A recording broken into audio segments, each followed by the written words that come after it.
G'day friends, welcome to today's YouTube video. My name is James. Welcome back to my channel. Welcome if you're new. Let me preface this by saying I don't know how long this is going to take because I have quite an interesting topic to talk about and I'm pre-filming the voiceover. And I got really nervous all of a sudden before I started, so I just need to get over that. This is going to be what it is. It's going to be quite a candid chat, quite chatty, and it may take 5 minutes, it may take 45 minutes. Have a look at the screen, see how long this took, and either congratulate me for keeping it succinct or just enjoy the chattiness that's about to happen. Hopefully I'll find some nice footage to put over the top of this voiceover. But a couple of weeks ago, My Life Mitts on YouTube, fabulous art journaler who does lots of wonderful content online, also does the stationery selection box, which is a little box of Japanese stationery that you can get sent monthly, had a YouTube video that said why I journal. And around the same time, I'm not sure if it was like a day after or on the same day, I had uploaded a video where halfway through the video I'd kind of said, when people ask, why do you do this? Here is my response. And it was funny because it just seemed very serendipitous that at the same time we were both kind of considering why we journal, which is not a new question. Like, this has been around, funnily enough, for a long time. People ask all the time, why do you journal? Why should I journal? Why do I journal? Like, why do I do this?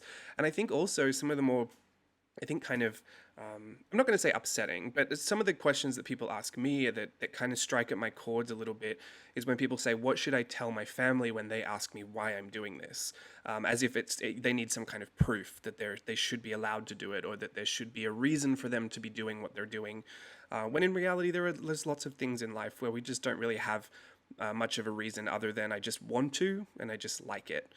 Which are valid reasons. I'm just going to start by saying that much. So I really enjoyed Mitz's video. It was a great 15-minute watch. I'm going to link it in the description box below so you can go and check that out as well, because this is kind of a direct response to Mitz's video. There were a lot of questions that she posed in there as well that I thought were really valid questions that I felt like I could answer just personally from myself, and I thought I'd kind of bring you as well why I journal. I think this is a fun little kind of idea to explore for us all, because we've been asked it. We've been asked it a bunch of times before. I think we always kind of show why we journal, but to actually dive in as a subject, I think it would be kind of interesting. So I put a few notes on my piece of paper over here.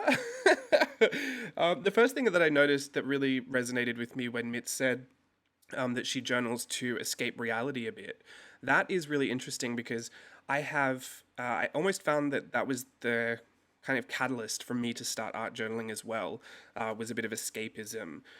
When I say like why I journal, I think if I go really far deep into the why, I believe that I do journal for expression, and that is the main motivation, is to feel expressed, to kind of feel like I've put whatever it is inside of me that just wants to get out, I've put it somewhere, and that it's a safe place to have put it was just, in a journal.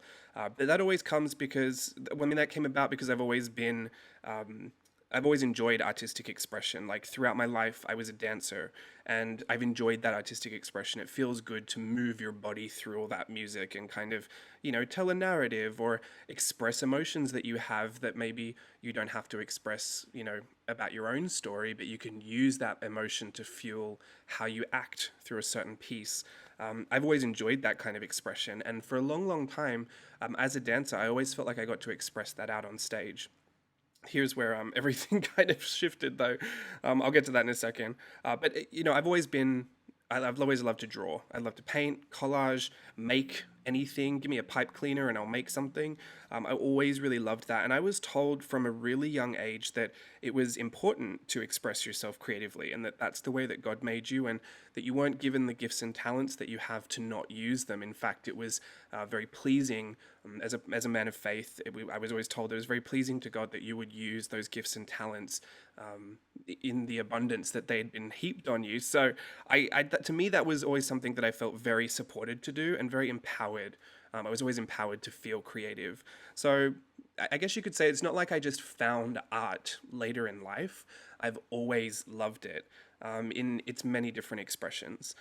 The thing is, though, when in 2015 I was working for Disney Cruise Line, I got into a car accident, and my life that I'd kind of knew it at that point had just been on pause. It was like thank goodness, everything, I healed from it and I went through surgeries and I was taken care of and it was really, really great. The outcome was fantastic, but the life that I had become really accustomed to had suddenly just stopped.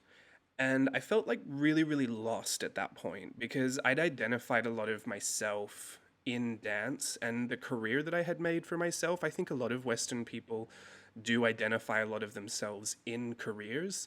And I guess I had a lot of a sense of who I was as a person, but it wasn't something I cared too much about. This sounds horrible to say.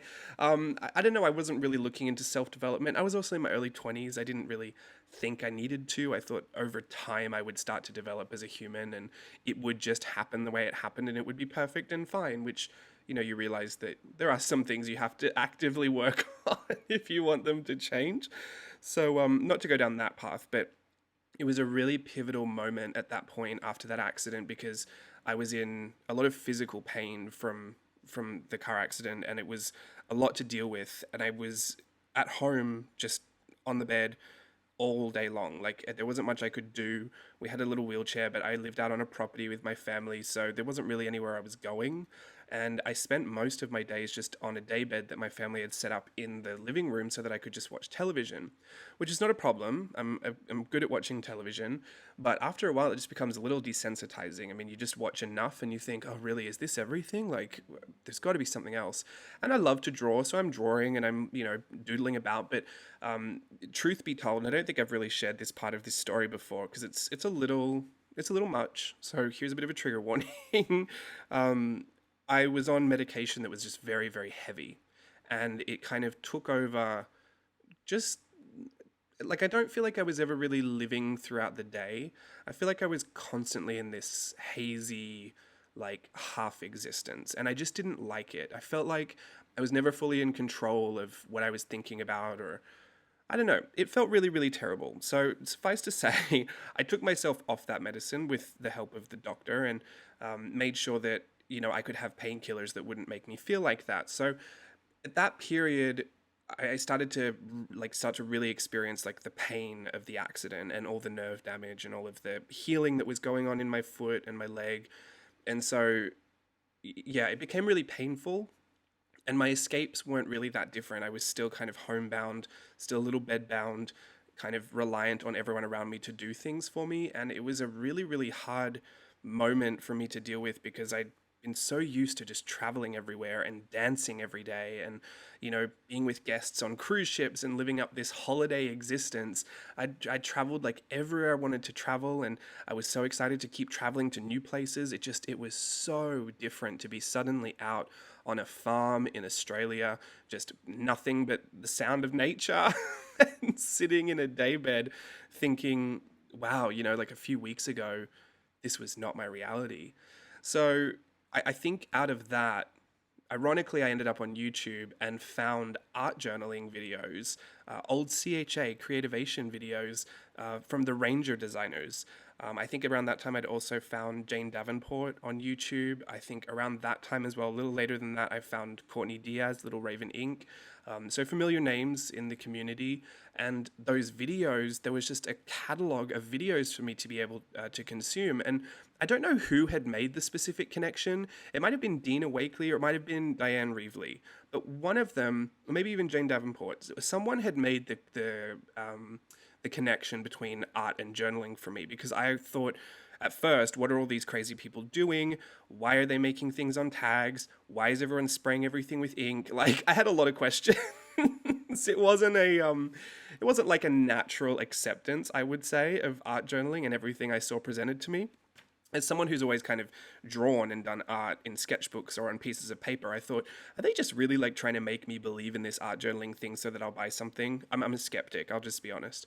And this was back in those days where, I mean, to be honest, I was a dancer. I wasn't identifying as a mixed media artist. I didn't have a business. I didn't have anything that I was worried about as far as social media presence went. Like, there was none of that. It was just, I was a dancer sitting on a couch, starting to, wean myself off of heavy medication and become very present in my circumstance. And I kind of found those videos a bit of an escape. And I dove so deep into them that the curiosity in me started to really rise up, and I wanted to know, like, could I have all the fun that these people are having? Like, they seem to be really into it, and they're very creative, and they don't even care that they're doing it on a tag. Like, why are they doing it on a tag? I still don't think I have the answer for that, but as someone who's worked on manila tags since then, I do understand the appeal. Yeah, it was a really, really interesting moment where I had actually escaped into the videos of people art journaling that then caught my curiosity. You could say it even touched on my FOMO, my fear of missing out, and I wanted to be a part of whatever that was. It seemed like there was this much larger kind of underground community of creative people that were just sharing tons and tons of stuff online for anyone and everyone to look at for free and to just be taken with it. Like, Tim was showing distressed and vintage techniques over here, and I was like, whoa, he's creating like a full-on vintage world that didn't even exist before he had this piece of paper. Dina's over here doing sgraffito and, kind of stream of consciousness journaling, and I was like, wow, that's so artistic, but not in that way that seemed really pretentious and stuffy. Like, not that I should say that, but you know what I mean? Like, people present art sometimes as this really highbrow thing that is just unattainable unless you chop your own ear off. That's not me. I've never been like that. So Dina was kind of presenting this very real look at an artist you know, in their own experience of being intuitive, and it was so fun. Diane caught me with her colors. I mean, I don't think Diane's not managed to capture anyone with those crazy bright beautiful colors running through her journal. And then also attached to that was the message of mental health. And then I started to, I think, Jane Davenport, also I was very attracted to the subject matter: fairies, mermaids. Those were things I've loved as a little boy. Courtney Diaz was sharing a lot of like documenting of her life, and I thought that was really interesting as well, because I had also, just on that contract that I had just come off of, that Disney cruise contract, I was doing a photo a day, a Polaroid a day, which is a very expensive project. I was doing it was an Instax mini camera.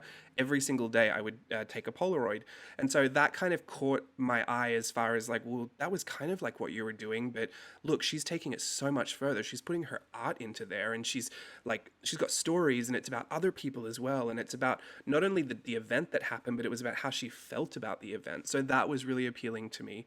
I think everything at that point just became very, very appealing. It was so enticing to see this world of creativity and expression that I could actually do, because at that point I couldn't dance, and I could feel my creativity just needing this expression. Well, I'm getting emotional about it. This is I guess I haven't really talked about this so candidly before, but I really felt like I needed to express what was just welling up inside of me at that point. And it was really hard to do sitting on the couch or sitting in a daybed. So I would watch these videos, and then I would get curious, and I'd go grab a pen and a pencil, and I would start doing the techniques that they were sharing online. Also, I just want to preface this is why I continue to share on YouTube so much, or as often as I can, because I do appreciate, and I will never take for granted, how generous it was to have all of that information at my fingertips at such a moment where I just really needed it. And, that's what I was attracted to. Other people might be attracted to, videos of people making their own, I don't know why this came to my head, but the lures for fishing, they make their own little lures. Why is that coming to my head? I'm not a fisher. Anyway, people might be attracted to a whole bunch of different things. For me, it was like art journaling just captured my attention. And I had finally given over and said, okay, well, I'm going to accept this as art journaling. And it's different from just having a sketchbook and being an illustrator or a graphic designer. It's actually taking the parts of you that can be expressed and finding a way through either, visual arts or written word to be able to express that, if not both at the same time. So it was very enticing. And then I went on a huge learning curve trying to figure out who I was in art journaling, which has still led me to now. I'm still discovering and exploring all different types of art journaling. But yeah, so that's kind of how I came to it. And then to echo off of what Mitz first said, it was to escape reality a bit. I mean, for sure, for me, it was a definite escape. I think also, I can't take away the fact that, like, I remember being on, my mum had set up my grand's old dining table down in the kind of study or what my stepdad calls the man cave, which was then taken over by all of my, Little Mermaid paintings. So who knows? She had set up that big dining table outside, and I used to prop my leg up with my big moon boot on there when I still couldn't walk. I had my crutches there, but yeah, it was a mess. I used to just slide around the house anyway. Like Pat Mullins. Does anyone know We Can Be Heroes? She just roll around the house. Anyway, my reality. But I would put my foot up there, and I remember being that in searing pain. Like it was throbbing and aching because my foot is just trying to heal itself from this injury. And I would be journaling or learning about art journaling. I'd have a video on, a CHA video, and I'd be trying to do what they were doing. I even went on eBay and ordered a bulk lot of Ranger products that someone had just used a few of them and was like, I'm going to sell all of these. So I think someone had tried art journaling before and then was like, you know what, not for me. So I was lucky enough to scoop up all of those products. I've still got a lot of the stuff from that, like lots of the sprays, the little distress inks. I've still got a lot of that stuff. I just can't part with it. It's got lots of good memories.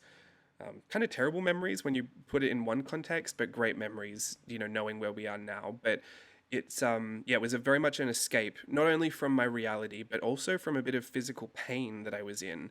It was really great to be able to focus the attention on something. I didn't want to escape and escape everything. I felt like that's what that medicine was helping me do. It was like escaping everything. I wanted to escape, but in a more focused way, where I was still lucid. Like I was still going to be doing something that was a little bit more productive. And around that time, I had found out that the recovery wasn't going to be as quick as I thought it would be. And so I was going to spend a lot more time just going through the motions until I became a quote unquote dancer again. That's what I thought. And my surgeon who was doing my foot had said very plainly as I was in his office, I was kind of like having a mental breakdown because I thought like, how long is this going to take? Like, I just need to go back. I need to have the life that I remember. And he said, that's not a reality. That's not going to happen. And here I am just bawling my eyes out. My poor sister was so upset.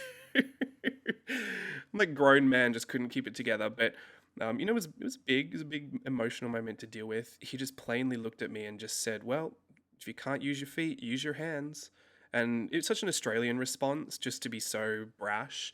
But honestly, it was kind of the jarring truth that I needed to step forward into saying, you know what? I do have something here. Like I've got art journaling. It's been helping. It's been helping me focus. It's been helping me feel productive. It's been helping me even cope with some of the physical and emotional pain of what I'm going through because I'm expressing myself a lot creatively. It's not the same as dance, but it is still a form of creative expression. So it's still helping with that. I think I'm going to dive a little deeper into this. So I guess if we're going to first start anywhere, escapism, yes, I fully agree with Mitz. It was to escape reality a bit. And then just after that, Mitz had said it was to memory keep. Ditto. I love to memory keep. I've got a 5-year journal going right now that I am so excited. I'm so excited to look back on it in 5 years. It's only the second year, and I get really excited to see what was happening last year because inevitably it was more exciting than what I was doing on any given day in the past 7 months for obvious reasons. But yeah, it's really interesting to be able to memory keep as well. That has also been a passion of mine, documenting as I grew older. I love to document all of the places that I've been to with photographs, and I loved even doing the Polaroid a Day project that I was doing so that I could remember the people and the experiences that I was having. But art journaling was a more of an intentional way to do it in the sense that, like I had learnt with Courtney when I was watching her videos, it wasn't just about saying, Friday, October 30th, I sat down and did voiceover. Like, that's not a great memory for me. I could say that happened, 52 times at least this year. So it's not like the most fun memory, but to sit here and say, and to record in an art journal that, I spoke about something very candidly that was very emotional and personal to me today, that's a big milestone for me. I do have a tendency to shy away from some of the more heavy-hitting subjects on my channel just because it's very vulnerable for anyone, I guess, to be in that position to talk about things. But this is something that I think is a great topic to talk about for the many benefits I've noticed for journaling. I think the only one downside to journaling is that you become addicted to it and you'll inevitably spend everything you own on it. So The rest is all positive for me. Um, Mitz also asked, "What do you write about?" And I think that just kind of echoes into here. I liked how I was seeing people start to talk about their feelings and their emotions. It was also something that has been brought to me all my life. I've been in therapy since I was a kid for a myriad of reasons. But they always tell you, grab a journal and write something, or, if you draw a picture and then they start analyzing what you're drawing and why you're drawing it. But there's a lot that can be said for, even what you choose to write down. Um, I've always kind of found that there's this interesting part of me that doesn't like to write because I like to draw. And I do like what I have to say when I write, but I think I used to struggle because I didn't like what I was writing. Not the way I was doing it. I didn't care if I spelt it wrong. I didn't care if the grammar was wrong, but I didn't like the content that was staring back at me on the page. And that had nothing to do with journaling. That had everything to do with my mind, or my frame of mind, or my reality. I didn't like that the things I was writing about reflected something so negative, or something so cynical, or something so deeply personal that I just hadn't dealt with. And so it became really confronting to write. And I didn't like that, but also I saw a great benefit to doing that. It was so key in revealing the things that I was like willing to lie to myself about. It was so hard to write it down. So I would force myself, almost practice writing something down that was an honest reflection of what I was going through. And that, I mean, I can't even begin to tell you how healing that is. Not at first, it feels very confronting at first, but to just get real with yourself sometimes. I mean, it's kind of an interesting thing that I felt like growing up. I had so much accountability when I was a part of a family structure. But then when you go out on your own, and I think through my own experiences as being a young adult, you can choose to be accountable or to not. And that's a difficult place to be. As someone who was like a kid that would impose discipline on their twin brother, myself, it's like if I didn't choose to discipline myself throughout my life, there was also no structure to how I was developing as a person. And so journaling that and having to be accountable to the words that I knew if I wrote them down and they were lying and they were looking back at me, I'd feel so convicted by it. Being accountable to that has also helped in areas of personal growth.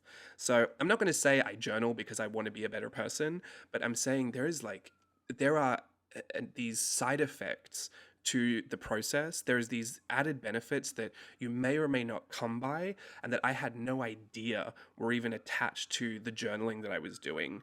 But definitely that idea of sitting there and not being able to lie to myself.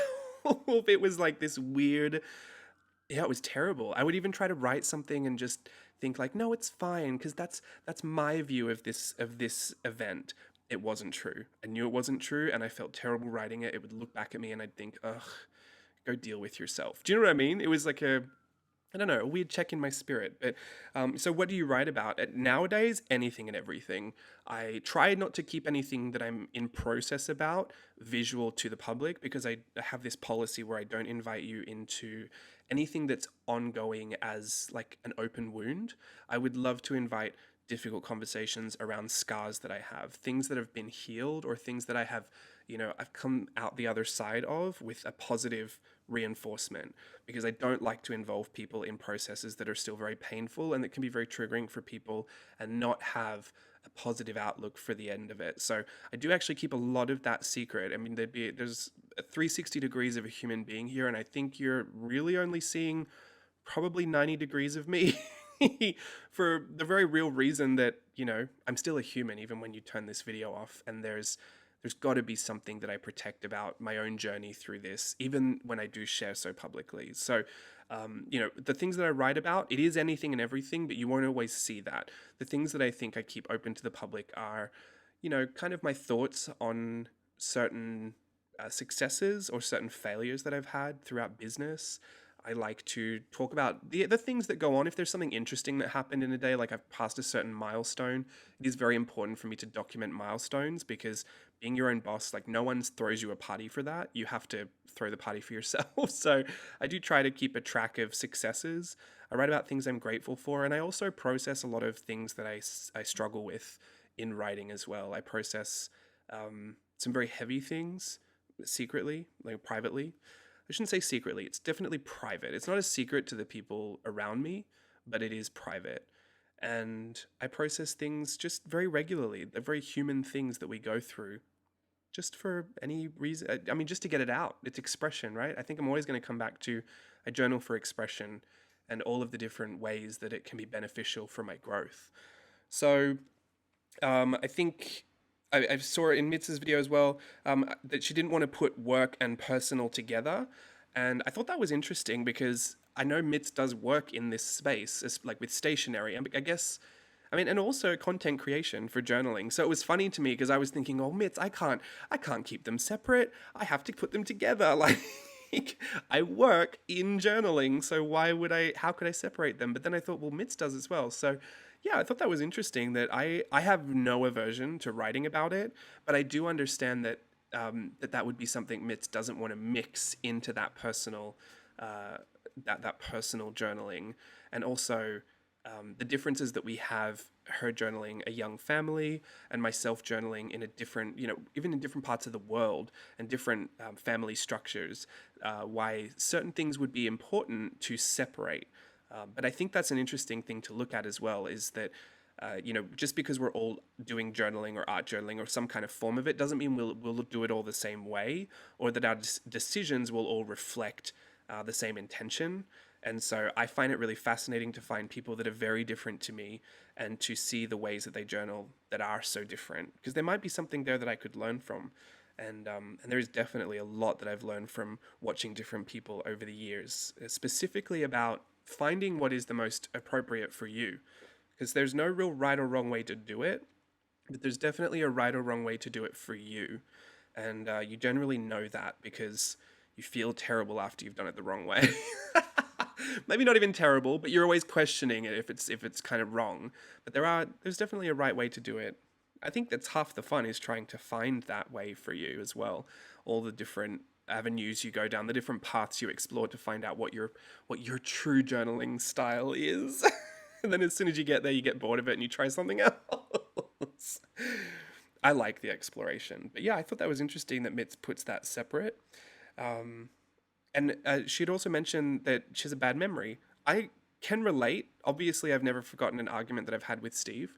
But I do have a pretty terrible memory sometimes when it comes to really fine details, or like embarrassing moments that I guess I've just blanked out in, and really specific details I think I've forgotten about as well. So those are things I'm actually very, very conscious of trying to grab these days, because I do like that, looking back for nostalgia's sake as well. I do go often through my old journals, and they provide me a sense of joy and comfort when I read through them. So, I may not today be loving the process. Maybe I don't have enough time, or I'm too tired to sit down and like write out some of the more intricate memories that I've had, triggered today. But I know that me, a year from now, 2 years from now, will really much appreciate looking through that and enjoying the memory of what I was writing about. So I don't just do it for me today, but I also do it for the future me, just like Mitz does it for her kids in the future, just because there's a sense of enjoyment to be had there as well.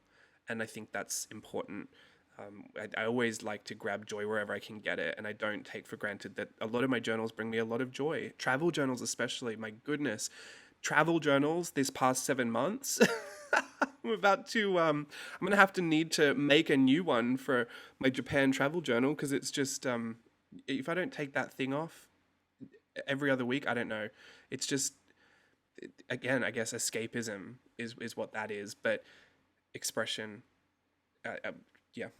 Sorry, getting way too carried away now. But nostalgia for the future. I also love that, my 5-year journal for that as well. It's kind of like a daily reminder of, nostalgia. And then to have fun. Mitz left it on a really great note, but to have fun. It's a bit of a stress reliever. Journaling is a hobby. I concur with all of those things. And I think those are probably the main reasons that I would say, if you ever had to explain yourself to someone as to why you do it, I mean, start there because you want to and it's fun for you. If you have to explain why it's fun, it's okay just to say, you know what? Turning my mind off for 5 seconds and putting stickers in a book just seems to be fun for me. I don't know. It's how I'm hardwired. It is what it is, Santa. So I think that's one of those things that I have always kind of presented as though, like, you don't need more of a reason than that. But I guess it has been interesting to go in and find more of the reasons why I value journaling so much. I can't say all of them were the reasons I started journaling. Some of these things I found out much later on in the process.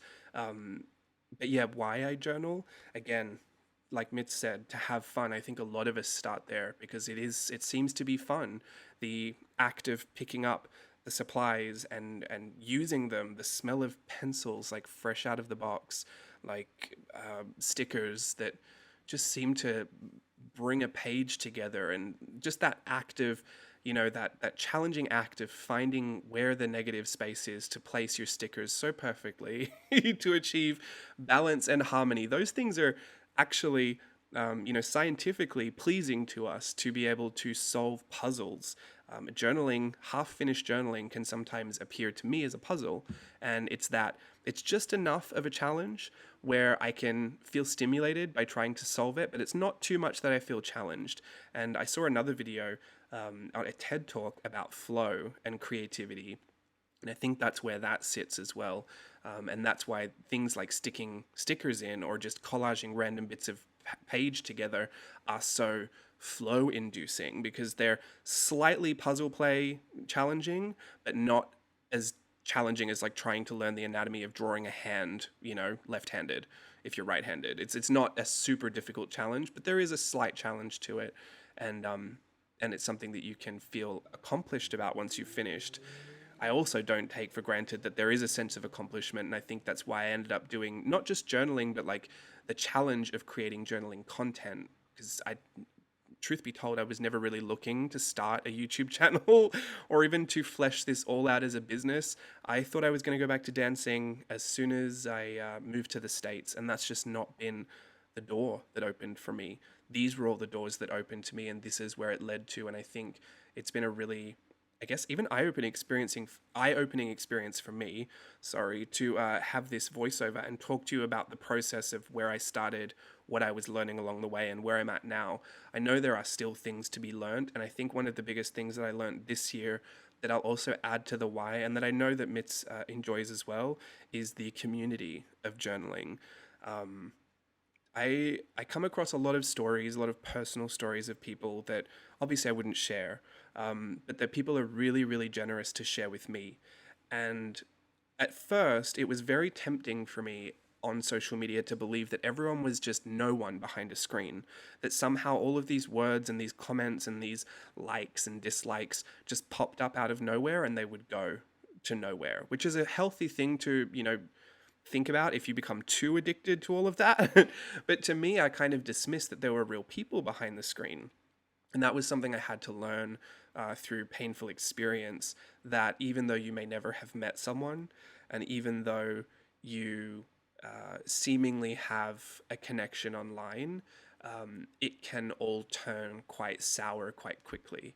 And things that you thought were just words on a screen can be very personal, deep, wounds to you, can be deep pain.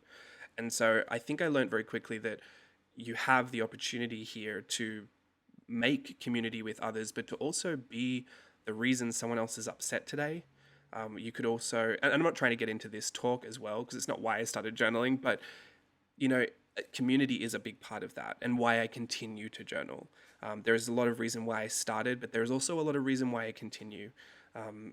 We put the obvious aside. There is a business in this for me, but put the personal into it, and speaking to you as someone who does this even when these cameras aren't rolling, and even in pages that you will never see on Instagram or YouTube or Teachable or Patreon or wherever.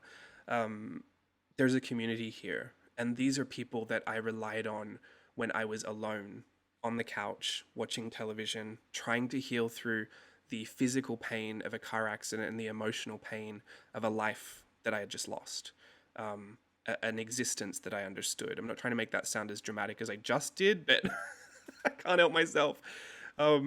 Is a very real thing for me to go through, and there were people behind those keyboards that were encouraging me through that, and there were people who I had never met that were making videos that brought a smile to my face and made me feel like I should, you know, just grit my teeth and bear that pain and sit down and finish that art journal page so I can share it with these people that were so encouraging and that wanted me to do better and better and better.